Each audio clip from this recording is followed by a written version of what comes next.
China तीसरा world war start कर चुका है।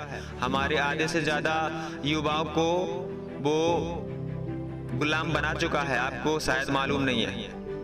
आज हमारे देश का एक युवा जो देश की उन्नति में उसको काम करना चाहिए, जिसको 18 घंटे मोदी की तरह काम करना चाहिए, वो शायद 18 घंटे पबजी खेल रहा है। जो पबजी का एडिक्टेड है वो 18 घंटे पबजी खेल रहा है, ना तो उसको चिकन डिनर मिल रहा है, ना तो उसको खाना मिल रहा है उससे, और अपने हेल्थ को, अपनी आंखों को इस प्रकार से नुकसान करने में लगा है कि शायद अगर सामने से लड़ाई भी हो जाए चाइना से तो वो लड़ नहीं सकता है। अगर कोई एडिक्टेड पबजी का बंदा, अगर उसको एक बंदूक थमा दी जाए तो वो बैठे बैठे इतना कमज़ोर हो जाता है, उसकी आंखें इतनी कमज़ोर हो जाएंगी गारंटी से कि वो स्क्रीन पे तो गोली चला लेगा लेकिन सामने गोली नहीं चला सकता। साथियों प्रणाम साथियों, यश मोबाइल शॉप से मैं रामपाल पटेल आप सभी देशवासियों का हृदय से स्वागत करता हूं। और आज का ये वीडियो मेरा उन युवाओं के लिए है, उन भारतवासियों के लिए है जो अभी तक नहीं समझ पाए हैं कि चाइना हमारे साथ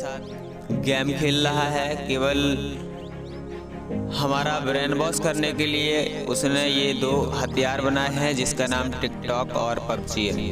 आप सभी को पता होगा हमारे देश के 60% युवा जो टिकटॉक और पबजी के एडिक्टेड शायद हो चुके हैं। दिन में लगभग 1 से 2 घंटे डेली उनका समय चाइना के इन दो एप्लीकेशनों के लिए ही है।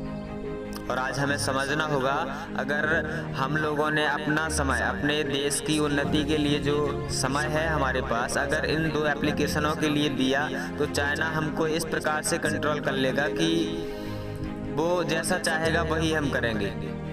आज अगर एक छोटा सा बच्चा जो 8 से 10 साल का बच्चा है और जो पबजी खेल रहा है, जिसे स्क्रीन पर गोली चलाने में बहुत ज़्यादा मज़ा आ रहा है, अगर वो 17 से 18 साल का बड़ा होगा और उसको समझ आएगी तो क्या वो रियल में इस प्रकार की मज़े नहीं लेना चाहेगा? स्वाभाविक सी बात है साथियों, अगर जो जिसको देखता है, जो जैसा देखता है वैसा बनने की कोशिश करता है और वैसा बनता भी है। तो ये चाइना के प्रमुख हथियार हैं जो हमारे भारतवासियों पे यूज करे जा रहे हैं, उनका ब्रेन वॉश करा जा रहा है। आपको अभी मालूम नहीं होगा, आपने देखा होगा कि मैंने अपने दोस्त को देखा है, अगर मैं उसको पहले कॉल लगाता था जब पबजी नहीं था तो इंस्टेंट कॉल उठा लेता था, कॉल का जवाब देता था, बहुत अच्छे तरीके से बात करता था। लेकिन आज मेरा एक दोस्त जो पबजी एडिक्टेड है और उसको जैसे मैं कॉल लगाता हूँ, अगर वो पबजी खेल रहा होता है तो मैं 10 बार भी कॉल लगा लूँ उसको नहीं उठाना है, उसके बाप भी कॉल लगा ले उसको नहीं उठाना है, उसकी माँ भी कॉल लगा ले उसको नहीं उठाना है। तो साथियों एक प्रकार से उसका ब्रेन वॉश करके रख दिया है पबजी ने, और जो सबसे ज़्यादा चाहता है उसे, उसको भी उसका ख्याल नहीं है, उसका ध्यान नहीं है। अगर वो बंदा बड़ा होता है और बड़ा होकर के उसके हाथ में हथियार आते हैं तो वो उसी प्रकार से रिएक्ट करेगा जिस प्रकार से वो स्क्रीन पर रिएक्ट कर रहा है। तो साथियों समझना होगा हम सभी को कि ये पबजी हमारे देश को अहिंसावादी ना बना करके हिंसावादी बना देगा, इसमें कोई दौरा नहीं है। और ये जो टिकटॉक है, जो टिकटॉक की ये फैन है, जो टिकटॉक को भगवान मानते हैं बहुत ज़्यादा लोग, टिकटॉक को बोलो कि आज डिलीट कर दो तो वो नहीं कर सकते क्योंकि उसके भी एडिक्टेड हो गए हैं। दिन में लगभग 1 से 2 घंटे टिकटॉक उनको देखना ही देखना है। और टिकटॉक में क्या देखना है ये आपको पता है। अश्लीलता का दूसरा कारण आज हमारे देश में टिकटॉक बनता जा रहा है और हमारी भारतीय संस्कृति को ख़त्म करने में सबसे बड़ा योगदान इसका होगा। तो साथियों तीसरा वर्ल्ड वॉर शुरू हो गया है, आपको पता नहीं है। कोरोना बीमारी इतनी नहीं है जितनी बना के रही है, इसकी मार्केटिंग करी गई है और ये मार्केटिंग चाइना के द्वारा ही हुई है। इसमें मरने वालों की संख्या शायद 1% से भी कम है, लेकिन इस बीमारी को इतना मार्केट करके चाइना ने भारत में भेजा है, इतना डर भर के भेजा है। आपने देखा होगा स्टार्टिंग में जब ये बीमारी चाइना में थी, चाइना को पता था ये भारत में जाएगी, तब उसने इस प्रकार की न्यूज़ वायरल किए कि जिस प्रकार से आपने देखा होगा एम्बुलेंस में ज़बरदस्ती लोगों को ले जाया जा रहा है, घर से पकड़ पकड़ के लोगों को घसीट के ले जाया जा रहा है। लोग चिल्ला रहे हैं, लोग चीख रहे हैं। ऐसा कभी नहीं हुआ है और ना ऐसा होता है साथियों।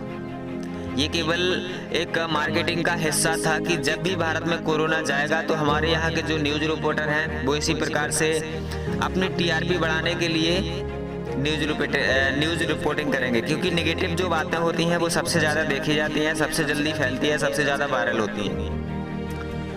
चाइना को पता था कि अगर भारत में जाएगा और हम ये इस प्रकार से यहाँ पर न्यूज़ दिखाएंगे तो इसी प्रकार से भारत के रिपोर्टर है, भारत की मीडिया है, वो भी दिखाएंगे और भारत के लोगों में एक डर का माहौल पैदा होगा, जो हुआ है।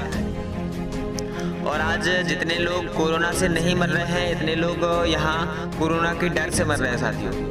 मैं आपको प्रूव करके बता दूंगा कि कोरोना के डर से कैसे लोग मर रहे हैं। साथियों 100 लोगों को लीजिए जो बिल्कुल भी नेगेटिव हैं, जो पूर्णतः स्वस्थ हैं, उनको बताइएगा नहीं कि उनमें कोरोना है और उनको एक सर्टिफिकेट दे दीजिएगा, उनको बता दीजिएगा, डॉक्टरों के द्वारा कहलवा दीजिएगा कि उनको कोरोना है। शायद 100 में से 2 लोग खत्म हो जाएंगे, मर जाएंगे। और ये सत्य है। आप इतना डर भर गया है अपने भारत के लोगों में, इस मीडिया ने इतना डर भर दिया है कि अगर उनको कोरोना है भी नहीं है तो अगर उनको एक प्रकार से कह दिया जाए कि आपको कोरोना है तो वो उस कोरोना के डर के कारण मर जाएंगे। तो साथियों ये पूरी मार्केटिंग, ये पूरा जाल, ये पूरी साजिश चाइना की है और चाइना सोच रहा है कि हमारे देश के युवाओं को बिल्कुल गुमराह करके एक प्रकार से उनके दिमाग को ब्रेन वॉश करके, उनके माइंड का ब्रेन वॉश करके जो कुछ वो कहें, जो कुछ वो सोचने पे मजबूर करें, वही हम लोगों को करना होगा, वही हम लोगों को सोचना होगा। और आज ये जो 2 प्रमुख हथियार हैं चाइना के, टिकटॉक और पबजी, इसके द्वारा हम सभी लोगों को कंट्रोल किया जा रहा है, हमारे रिकॉर्डों को ट्रैक किया जा रहा है, हम क्या देखते हैं, क्या करते हैं, ये सब चाइना को आज मालूम है।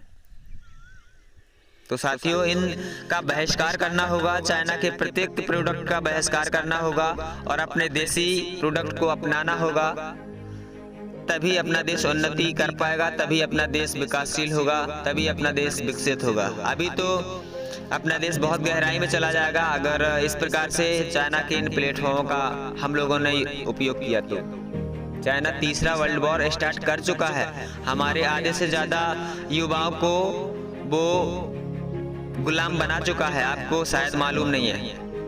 आज हमारे देश का एक युवा जो देश की उन्नति में उसको काम करना चाहिए, जिसको 18 घंटे मोदी की तरह काम करना चाहिए, वो शायद 18 घंटे पबजी खेल रहा है।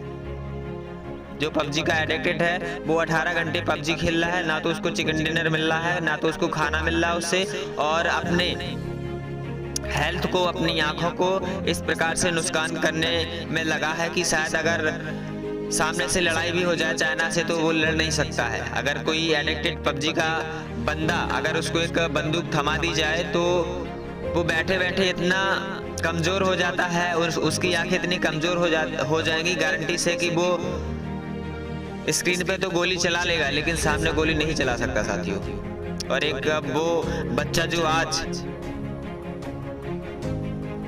8 से 10 साल का है, क्या लगता है आपको अगर वो पबजी खेलता रहा तो आगे चल के वो जो स्क्रीन पे कर रहा है, जो स्क्रीन पे खून देखने में उसको मज़ा आ रहा है, गोली चलाने में मज़ा आ रहा है, क्या बड़ा होकर के वो असली मज़े नहीं लेना चाहेगा? साथियों ये पूरी चाइना की साजिश है और चाइना ने जो मार्केटिंग करके कोरोना यहाँ पर भेजा है तो ये पूरे डर का माहौल पैदा करने के लिए। कोरोना एक सामान्य बीमारी है, सामान्य फ्लू है जिसके द्वारा 1% लोगों को मरना ही मरना है और इसमें उन व्यक्तियों की गिनती आती है जो 60-70 साल से ऊपर हैं, जो किसी बीमारी से पहले से पीड़ित हैं। तो साथियों इसके डर के कारण ज़्यादा लोग मर जाएंगे बजाय इसके ओरिजिनल कॉज के कारण। तो आपको समझना होगा चाइना हम लोगों को गुमराह कर रहा है, हम लोगों को गुलाम बनाने की कोशिश कर रहा है और इसमें कहीं ना कहीं वो सफल भी हो रहा है। साथियों अगर ये बातें आपको समझ में आई हों तो ज़्यादा से ज़्यादा लोगों तक शेयर करिए ताकि हमारे देश को इस साजिश से बचाया जा सके। धन्यवाद साथियों। जय हिंद, जय भारत।